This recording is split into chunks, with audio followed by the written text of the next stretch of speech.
El Evangelio cambia cambia. realidades, Cambia circunstancias. el Evangelio cambia Cambia las vidas. para bien, Y para siempre. Para siempre. El Evangelio cambia la tristeza. y la convierte en gozo, Cambia las familias. comunidades, Está cambiando nuestra El nación. Evangelio que está cambia. cambiando nuestra nación.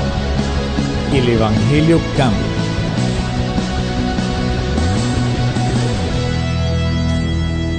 Victoria, caminemos hoy con Dios, pues el triunfo se logra con oración. Cultivemos las semillas del amor, en ti nacerá la rosa del jardín, la más hermosa, que es Jesús nuestro Señor. En ti nacerá la rosa del jardín, la más hermosa, que es Jesús nuestro Señor.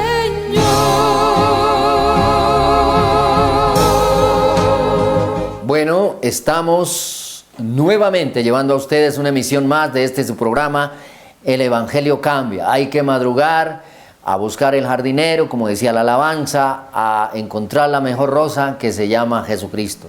Lo grandioso es que la gente tiene hoy sed de palabra, tiene sed de Dios, porque así está escrito, en la Biblia está escrito lo que está aconteciendo, que la gente tiene sed de salvación, sed de Dios. Dice que en los postreros días habrá gentes que tienen sed, pero no de agua, sino de oír la palabra de Dios.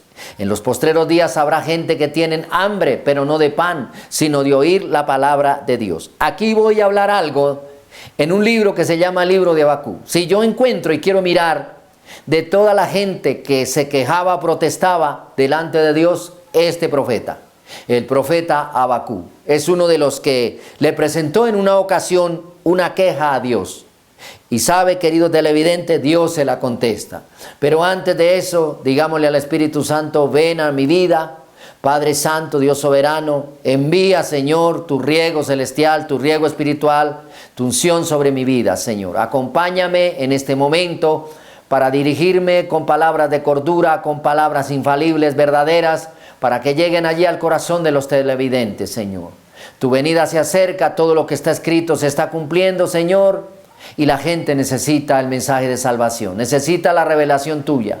Pido por esos escépticos, pido, Señor, por los religiosos, por los que se burlan de tu palabra, de los predicadores, para que tú les hables a lo profundo del corazón y les muestres tu verdad, le muestres el verdadero camino que se llama Jesucristo, la verdad sobre Dios que se llama Jesucristo, y la palabra tuya sea revelada en cada corazón y en cada vida. Reprendo todo lo opuesto a tu palabra, las incredulidades, el escepticismo, Señor, y declaro vidas convertidas a través de este programa y a través de los mensajes que tú nos has puesto a dar. Dios eterno, he orado en el nombre de Jesús.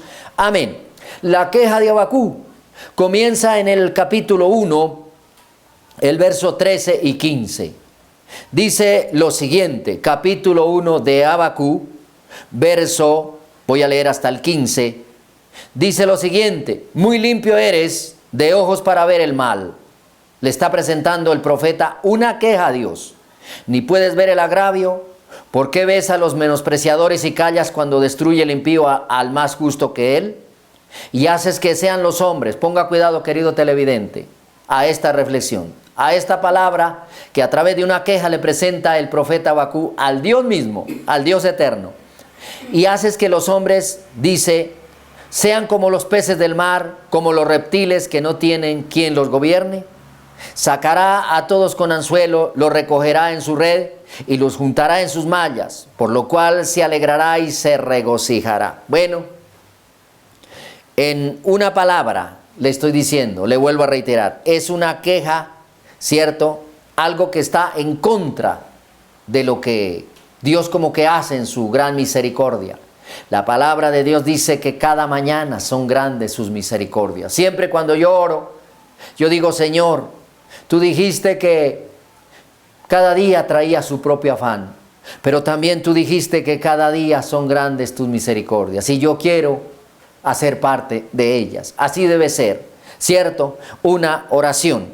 Habacuc dice lo siguiente: Dice, no sé dónde tuvo que ponerla el profeta, verso 2 del capítulo 2. Porque cuando el profeta le presenta la queja a Dios, Dios le contesta y le dice la siguiente manera: sobre mi guarda estaré y sobre la fortaleza afirmaré el pie y velaré para ver lo que se me dirá y qué he de responder tocante a mi queja. Jehová me respondió y dijo, escribe la visión y declárala en tablas para que corra el que la leyere en ella. Yo no sé en qué lugar puso este aviso, si así se puede decir, el profeta Habacuc, de la respuesta que Dios le dio acerca de decirle, oiga Dios, usted es muy santo, usted es muy puro para que sus ojos vean el mal. ¿Por qué haces que los hombres sean como los peces del mar, que no tienen quien los gobierne? ¿Por qué haces que los hombres sean como los reptiles, que tampoco tienen quien los gobierne? Y él le dice, mire, la respuesta le dice lo siguiente. Le dice que escribe la visión, o sea, lo que él le va a mostrar, que lo escriba. Y aquí lo que yo trataba de decir hace un momento es que no sé dónde el profeta, ¿sí?, tuvo que poner esa escritura para que la gente que la leyera saliera corriendo. Porque eso es lo que está diciendo en el verso 2, capítulo 2. Pero era tan infalible que después que la gente la lea, saliera corriendo. Es algo así, o la respuesta que le da Dios a Habacuc es algo así como que yo estoy orando, me viene un éxtasis espiritual, viene una visión de Dios, yo corro en una cartulina, la escribo, no sé dónde la voy a colocar, el mismo Espíritu Santo pudo haberlo guiado, pero dice que la gente que leyera eso, ¿cierto?, tenía que salir corriendo, porque a veces Dios tiene su tiempo también. Dios es bueno. Dios es luz, claro, pero también Dios es fuego consumidor. A Él se le llena la copa también. Por allá en otro programa voy a explicarlo con fundamento sagrado, ¿cierto? Ahí, ¿qué hace el profeta? Hacerle caso a Dios como todo profeta.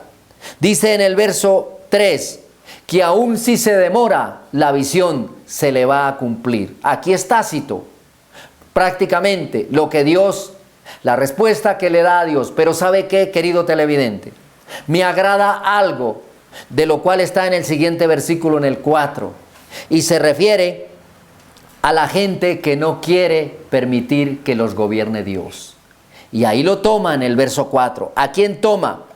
Dice que a los que son orgullosos. Dice, he aquí que aquel cuya alma no es recta se enorgullece. A los que comúnmente, yo he escuchado esa palabra, suena burdo, dicen a los torcidos, a los que no les gusta en ningún momento tener una actitud recta en su vida. Todo tiene que hacer con tumbe, con engaño, ¿cierto?, con ventaja. A eso se refiere primero. Y eso fue una de las cosas quizá que le dijo al profeta que escribiera, ¿cierto? ¿Cuáles son esos? Verso 4, capítulo 2. Todos los que no son rectos en sus cosas, ya lo había dicho, se conoce porque son orgullosos. Usted va a distinguir una persona que es orgullosa, tenga cuidado, porque según la Biblia dice que esa persona, su alma no es recta, es chueca para hacer las cosas, es engañosa, ¿cierto? Tiene un corazón engañoso. Y sigue diciendo en el verso 5, habla de los borrachos. No sé qué escribiría exactamente Habacuc, pero muy probablemente escribió lo que le estoy explicando, lo recibo por revelación, ¿cierto? La gente que no quiere que Dios los gobierne, entonces Dios los deja que sean como los peces, Dios los deja que sean como los reptiles, pero llega un día, ¿cierto?, en que Él dice, bueno, tranquilos, hasta aquí le llegó la lámpara, hasta aquí me toca apagarle el bombillo, ¿cierto? Y por eso es que hoy día se ve gente famosa, gente que se muere demasiado joven, pero lo que uno no entiende es lo que hay detrás de ellos, la relación que esa persona tiene con Dios, las blasfemias que quizá tiene con Dios. La gente defiende mucho a las personas, y si usted quiere ver que un tipo fue bueno o una persona fue buena, espere que se muera. Pero cuando está viva, la gente habla las cosas de pronto lo que son. Cuando se muere dice, era una buena persona, no le hacía mal a nadie. La pregunta es, ¿por qué se fue tan joven? Árbol que no da buen fruto es cortado y echado al fuego. Eso dice la Escritura. Se dirige a los borrachos. Los borrachos son traicioneros, son soberbios, no son gente cabal, y los compara al Seol. Son gente que no permanece. Ahí está en el verso 5.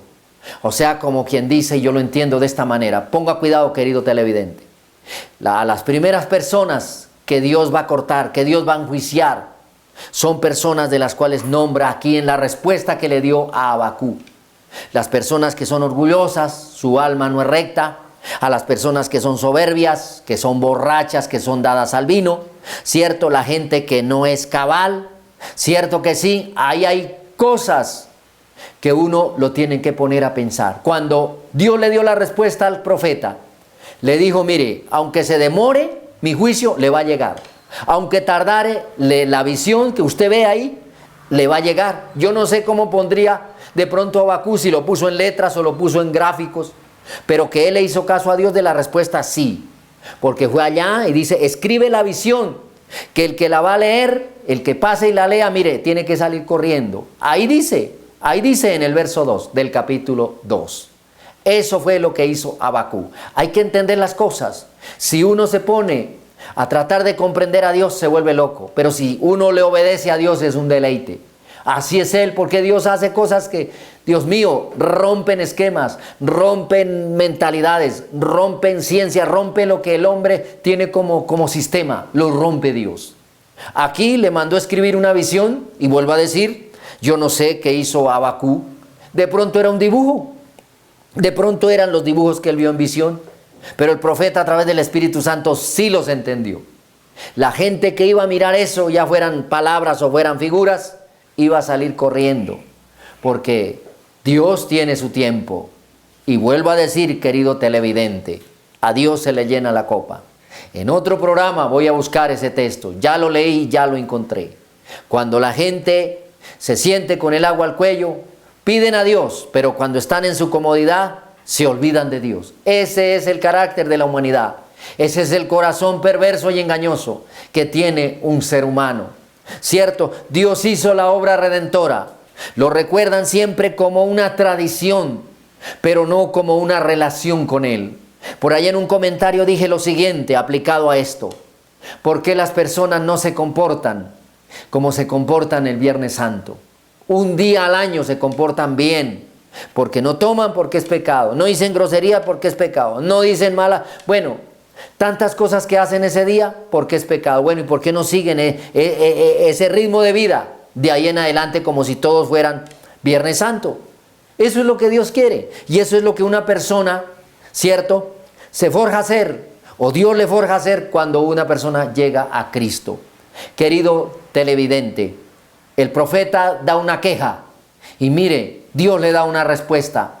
Nuestra mente humana se puede preguntar cosas, pero la mente de Dios, mire, le desbarata a usted todos sus ideales.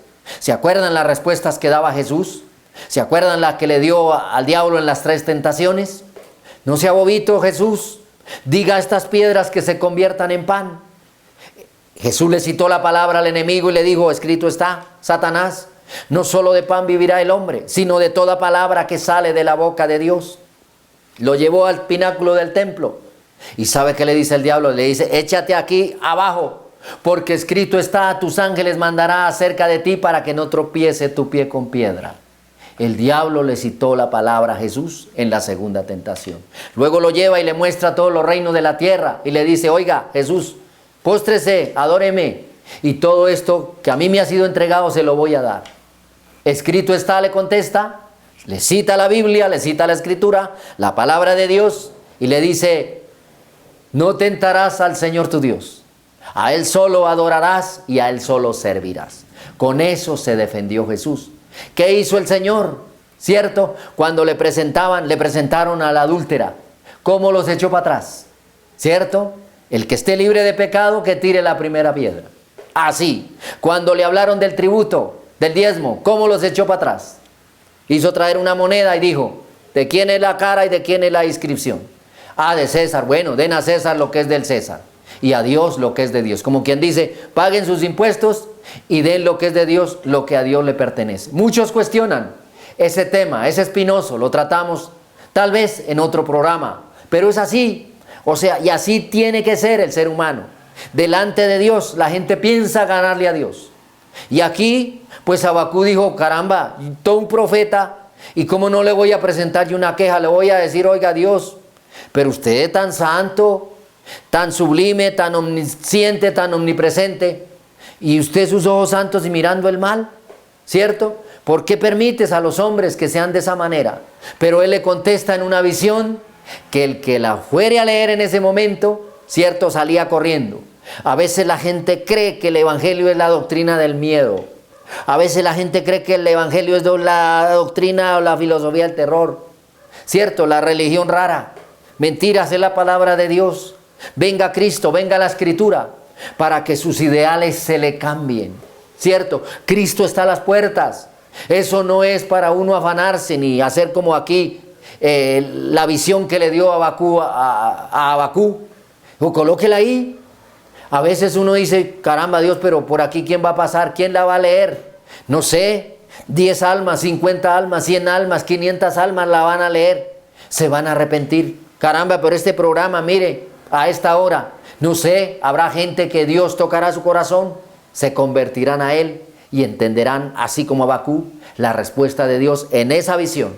Cristo vive, Cristo está a las puertas, preparémonos porque señales se ven en la tierra, prodigios en el cielo se ven, las cosas escritas se están cumpliendo y usted y yo, bueno, yo ya tengo la justificación por mis hechos, vivo para Cristo, camino con Él.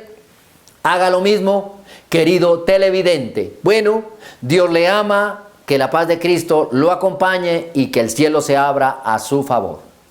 El evangelio cambia. El evangelio cambia. realidades. Cambia circunstancias. El evangelio cambia. Cambia las vidas. Para bien, Y para siempre. para siempre. El evangelio cambia la tristeza. y la convierte en gozo. Cambia las familias. comunidades. Está cambiando nuestra nación. El evangelio Está cambia. cambiando nuestra nación. El evangelio cambia.